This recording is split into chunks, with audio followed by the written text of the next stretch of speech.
IMF,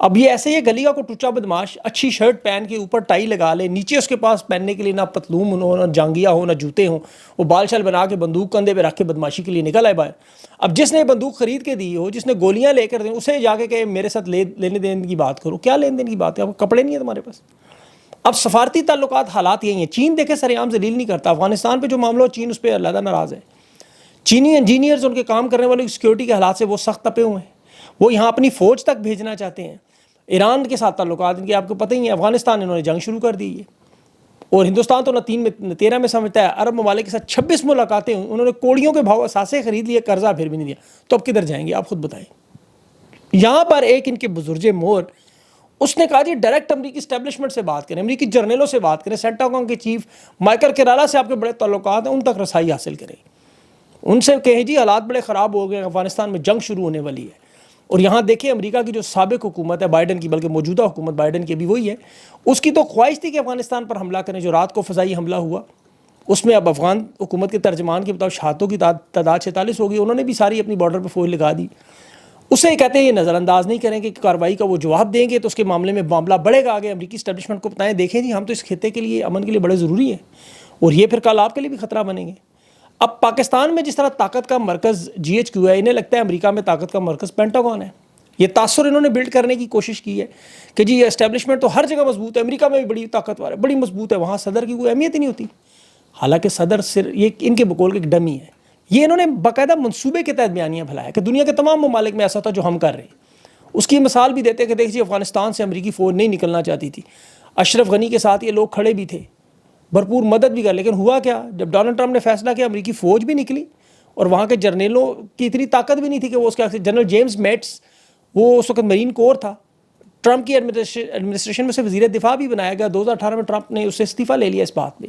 وہ شام کے معاملے پر امریکی فوج کے انخلا کے لیے تیار نہیں تھا. 2019 میں جنرل مارک میلی کو لگایا, وہ chairman joint chief of staff تھا. واشنگٹن DC میں جو فوج بلائی گئی تھی تو ڈونلڈ ٹرمپ اس کے ساتھ شدید اختلاف تھے اس کے علاوہ سیکیورٹی ایڈوائزر تھا جان بولٹن, اسٹیٹ کا تھا ان کا ایک سیکرٹری اسٹیٹ ریکس سلیٹرمین. وہ ان کو بھی ڈونلڈ ٹرمپ نے انتخابات میں کامیابی کے بعد بھی جو پہلی ویڈیو بیان دیا اس میں یہی کہا تھا کہ حلف اٹھانے کے بعد پوری طاقت سے ڈیپ اسٹیٹ ایکٹرز کو میں رگڑوں گا, پوری اسٹیٹ طاقت سے اس کو نکالوں گا اس نظام سے. اس میں نیشنل سیکیورٹی ایجنسیاں ہی نہیں ہیں بلکہ ان کے اعلیٰ کار ہیں, ججز ہیں, بیوروکریٹس ہیں, جرنیل ہیں. اس نے وارننگ دی. یہ معاملہ صرف ٹرمپ کا نہیں بلکہ ماضی میں تو اوباما بڑا کمزور صدر تھا, اس نے جنرل میک کرسٹل سے جو کمانڈر تھا افغانستان کی تمام افواج تھے, ایک بیان پر, صرف ایک بیان پر اس نے کہا جی فوجیں لگانے میں اوباما تھوڑی دیر کر رہا ہے, سستی کر رہا ہے, اور یہ بڑا تکلیف دہ ہے. اتنی سی بات پہ اوباما کمزور صدر, اس نے اس کو فارغ کر دیا. پھر جنرل ڈیوڈ پیٹریاس لگا تھا. بہرحال یہ کہنے کا مطلب یہ ہے کہ یہ صدر وہاں پہ سچ مچ کا کمانڈر ان چیف ہے. یہ زرداری کی طرح نہیں ہے, یہ خواجہ آصف کی طرح وزیر دفاع نہیں ہے کہ جس کا اپنا دفاع کے حالات آپ کو پتہ ہی ہیں. میں اب کیا کہوں بات. اب جنگی حکمت عملی کی منظوری سمیت پالیسی بنانا, فیصلہ کن مراحل, یہ سارے کے سارے سویلین کنٹرول میں صدر کے پاس ہیں. اختلافات جیسے ویتنام جنگ میں اختلافات آئے, افغانستان کی جنگ میں فوجی کمانڈروں سے اختلافات آئے, ان سب کو فارغ کر دیا. انہوں نے کوئی تختہ نہیں الٹا, وہاں پہ کوئی سائفر پر باجوہ حکومت نہیں بناتا. مشرف, جنرل یا ایوب خان, یہ اپنے اپنے گھروں میں چلے جاتے ہیں, پھر کتابیں یا گولف کھیلتے ہیں, لوگوں کے سروں سے نہیں کھیلتے. وہ سرکاری ملازم, ان کی نوکری آپ کو پتہ ہے ایک دستخط سے شروع ہوتی ہے, دوسرے دستخط سے ختم ہوتی ہے, وہ گھر چلے جاتے ہیں. وہاں پہ طاقت اراکین سینٹ کی, کانگریس کی, پارلیمنٹیرینز کی ہے, وہ کنٹرول کرتے ہیں. انتخابی مہم کی فنڈنگ اور میڈیا کا کنٹرول, یہ دو چیزیں ہیں جو, اور دونوں ڈونلڈ ٹرمپ کے پاس ہیں. اب state department, secure agencies, Pentagon, یہ سارے کے سارے اس پالیسی پہ چلتے ہیں جو صدر بناتا ہے. اسی لیے آج جو بیان ان پر دباؤ آ رہا ہے, اس پہ کہا جا رہا ہے کہ جی بیانیاں بنائیں کہ عمران خان کی رہائی پہ ہم ڈاکٹر عافیہ کی رہائی کا معاملہ پینٹاگون کے سامنے رکھیں گے. رانا ثناء اللہ سمیدی جو میں نے آپ کو بھی بتایا, ڈاکٹر عافیہ کا اغوا 2003 میں ہوا تھا کراچی سے, مشرف نے گرفتار کر کے امریکہ کے حوالے کیا تھا. نواز شریف 2008 کے انتخابات کے بعد حکومت میں آیا, امریکہ پر کبھی تنقید نہیں کی, کوئی سفارتی کوشش نہیں کی. 2013 میں اس کی حکومت آئی, کبھی اس معاملے پر اس نے چون چرا نہیں کی, انسانی حقوق کے اداروں کا ساتھ تک نہیں دیا. عمران خان پاکستان کا واحد سیاستدان تھا جس نے ڈاکٹر عافیہ کی رہائی کی سب سے پہلے آواز اٹھائی, اور آج تک اٹھاتا رہا. ہر پروگرام میں, ہر فورم میں عمران خان نے بات کی, دنیا کی ہر جگہ. اب یہ جو دباؤ امریکہ کا, برطانیہ کا, اس کی چیخوں کی وجہ انہیں ابھی وہ, اس پہ تو مجھے بڑا زبردست وہ ندیم افضل چند نے جو مختارے کو مشورہ دیا تھا, حکومت کی حالت بالکل وہ مختارے والی ہے اس وقت.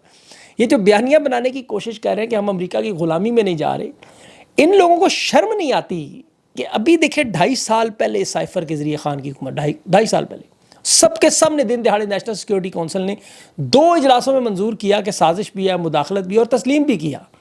اس کے بعد پھر حکومتی وزراء کے بیانات آن ریکارڈ موجود ہیں۔ وہ پرانی بوڑھیوں کی طرح جیسے تحریک انصاف کی قیادت کو کوستے ہوئے فریادیں کرتے تھے کہ عمران خان نے ایبسولوٹلی ناٹ کیوں کہا شہباز شریف، ہماری تجارت ان کے ساتھ ہے، ہمارے لیے وہ وینٹیلیٹر ہے۔ وہ بلاول تو کہتا تھا کہ عمران خان کو یہ ٹاسک ملا کہ یورپ اور پاکستان کے حالات خراب ہیں، چیخ چیخ کے۔ وہ حمزہ شہباز بھی بولتا تھا، نظر اب نہیں آتا کہ وہ ہم کوئی غلام ہے، کہنے کی کیا ضرورت تھی، یہ ہمارے مالکان ہیں۔ انہوں نے باقاعدہ لیٹ کے الٹے ہو کے امریکہ کے سامنے غلامی کی۔ امریکہ نے اڈے مانگے ہوں، افغانستان پہ بمباری کرنی ہو، سلالہ چیک پوسٹ پہ حملے کرنے ہوں، ایبٹ آباد میں آگے گھس جانا ہو، بربادی تباہی پھیرنی ہو، افغانستان کی جنگ سے پاکستان کے راستے لینے ہوں۔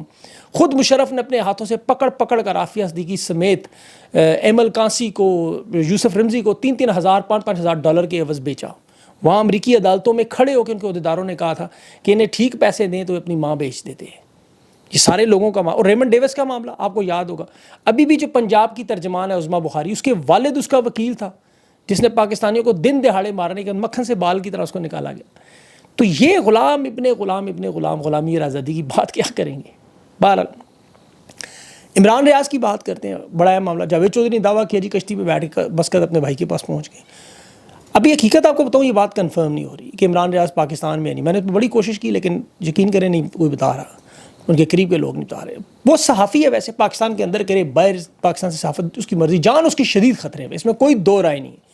اور کیوں خطرے میں ہے جان، کیوں مریم نواز اور اسٹیبلشمنٹ عمران ریاض کی دشمن ہے، میں آپ کو بڑی اس کی تفصیل سے وجہ بتاتا ہوں۔ بڑی آسان ایک وجہ تو یہ ہے کہ پاکستان کی عوام اس سے محبت کرتی ہے۔ دوسرا، پاکستان میں مجموعی طور پر نیوز چینل اور صحافیوں کی آپ انفرادی تعداد یوٹیوب پہ تقریباً 9,000 کے قریب پہنچ چکی ہے۔ نیوز چینلز کے جو بڑے آفیشیل اکاؤنٹ ہیں اس وقت تقریباً 80 کے قریب موجود ہیں۔ یوٹیوبر بھی ہیں، صحافی بھی ہیں، اس میں تقریباً 1,000 سے لے کر 4,000 کے قریب موجود ہیں۔ پھر علاقائی سطح پر لوکل چینلز بھی بہت سارے ہیں، وہ بھی تقریباً 3-4 ہزار بنتے ہیں۔ اب 3 بڑی کیٹیگریوں میں آپ انہیں تقسیم کریں، جو نیوز چینلز ہیں ان کے جو آفیشیل اکاؤنٹس بنے ہوئے ہیں، پھر یہاں پہ جو اینکرز کے صحافیوں کے ذاتی چینلز ہیں۔ اب عام لوگوں کے بھی بہت سارے چینلز ہیں، نیوز چینلز بھی ہیں، آپ جیو، ARY، سما، ڈان، دنیا، نیوز 92، یہ سارے اکٹھا کریں آپ اور ان کا موازنہ کریں۔ اشر باجوہ نے ایک بڑی زبردست ریسرچ پیش کی، بڑا بہترین کام کرتا ہے لڑکا۔ پاکستان کے 40 مین سٹریم چینلز کا اس نے نومبر کے مہینے 1 سال کا ڈاٹا اکٹھا کیا۔ 8,12,000 ویڈیوز ان تمام چینلز نے کی، جو ایوریج ویوز ان کے آئے تھے وہ تقریباً 13,000 بنتے ہیں۔ عمران ریاض نے 623 ویڈیوز 1 سال میں کی ہیں، اس کے ایوریج ویوز بنتے ہیں تقریباً 7,24,000۔ ایک چینل کا صرف آپ خرچہ نکالیں نیوز چینل تو لائسنس فی جو پیمرا کو دینی پڑتی ہے، سالانہ فیس دینی پڑتی ہے، ان کی اسٹوڈیو ہے، ان کی براڈ کاسٹنگ ہے، آلات ہیں، سافٹ ویئر ہے، ویڈیوز ہیں، انفراسٹرکچر ہیں، تنخواہیں ہیں، بجلی کے بل ہیں، یہ سارے اخراجات نیوز چینل کی سرمایہ کاری 100 کروڑ سے اوپر جاتی ہے۔ 100 کروڑ میں ایک چینل کی بات کروں، یہاں پہ 40-50 چینلز کا معاملہ ہے۔ اب آپ لگا لیں حساب، اب ادھر عمران ریاض ہو یا ہمارے جیسے مزدور بھی ہوں اندازہ کریں، اور ایک طرف یہ چینل کہ خان کی تصویر اور آواز نہیں سنائی، اور ہم نے تہیہ کیا ہے کہ خان کی تصویر ہر جگہ لگے گی اور خان کی آواز پورے پاکستان میں سنائی دی جائے گی۔ 24 کروڑ پاکستانیوں نے اوورسیز کے علاوہ کوئی دوسرا نام نہیں انشاءاللہ خان کے علاوہ۔ پاکستانی میڈیا کی مجبوری ہے، اپنے چینلز پہ وہ خان کا نام لیتے نہیں، یوٹیوب چینلز پہ اور سوشل میڈیا پہ ان کے مخالفین بھی ہیں، بدترین مخالف ہو خان کا، کسی ایک کی بھی جرت نہیں ہے کہ وہ خان کے تصویر کے بغیر تھم نیل یا اس کے ذکر کے بغیر پروگرام یا اپنی ویڈیو یا اپنا انٹرویو چلا کے مجھے دکھا دے۔ تو اب عمران ریاض یوٹیوب پر، فیس بک پر یا مختلف پلیٹ فارم پر عمران ریاض ہو یا باقی لوگ، عوامی رائے، یہ عوام کی رائے ہے باخدا، اس سے حکومت کو سخت تکلیف، اسٹیبلشمنٹ، ملٹری اسٹیبلشمنٹ کو سخت تکلیف۔ انہوں نے عمران خان کے نام پہ کاٹا لگایا ہوا ہے سر عام۔ اب ان کے پاس 40-40، 50-50 سال والے صحافتی پرانی طوائفیں رہ گئی ہیں۔ وہ میں طوائفیں اس لیے کہہ رہا ہوں، ابھی ایک سینئر صحافی پروگرام میں مطلب ان کے منہ سر کے بال سفید، ہر چیز سفید ہو چکی ہے، بوڑھی طوائفوں کی ٹاک شو میں ناچ ناچ کے گرنیل کر کے مذاق اپنا اڑا رہا ہے۔ دیکھیں اب یہ وہ لوگ ہیں جو 92 کے ورلڈ کپ میں کہتا تھا عمران خان کی تصاویر دیکھ کے اس دور کی خواتین خوش ہوتے ہیں، حالانکہ ان کی اپنی مسز کرکٹ کی بہت بڑی شوقین ہے، عمران خان کے میچز بڑے غور سے دیکھتی تھیں، یہ انہوں نے خود ایک بڑے کلوز بندے کو بتایا ہوا ہے۔ اب انہوں نے یا تو پھر مریم نواز کی ٹویٹ پڑھ لی، وہ بھی کہتی تھی عمران خان میرا عظیم کرکٹر فیورٹ ہے، 92 کا ورلڈ کپ اس نے بھی بیٹھ کے ٹی وی کے ساتھ چپک کے دیکھا، ساری دنیا کی ان خواتین نے دیکھا ہوا ہے، ان کے اپنے گھر والوں نے دیکھا ہوا ساروں نے۔ تو یہ اس طرح کے گھٹیا باتیں کرنے کے بعد اور پھر اس طرح طوائفوں کی طرح جب وہ بوڑھی ہو جائے تو وہ گاہک نہ آئے تو وہ پھر اس طرح کی حرکتیں کرتی ہیں، وہ کام کرتے ہیں۔ اب ان لوگوں کے ساتھ مقابلہ ہے عمران ریاض کا، جو بنتا ہی نہیں۔ پھر یہ جب بات نہیں بنتی تو پھر عمران ریاض کو خدا نخواستہ راستے سے ہٹا دیں۔ باقی وہ اللہ کے آپ کو پتہ ہے امان میں ہے, سارے ہم سب لوگ آیت الکرسی پڑھ کے نکلتے ہیں, سارے معاملات وہ چلا رہا ہے, وہ چلاتا رہے گا جب تک آپ کو پتہ ہے دیے میں تیل موجود ہے, وہ چلتا رہے گا. تو ان چیزوں کی تو خیر فکر نہیں ہے. اللہ تعالیٰ محفوظ رکھے اس کو بھی اور سب کو بھی. انشاءاللہ اگلے ویلاگ میں مزید باتیں کریں. اپنا خیال رکھیں. مجھے اجازت دیں. اللہ حافظ.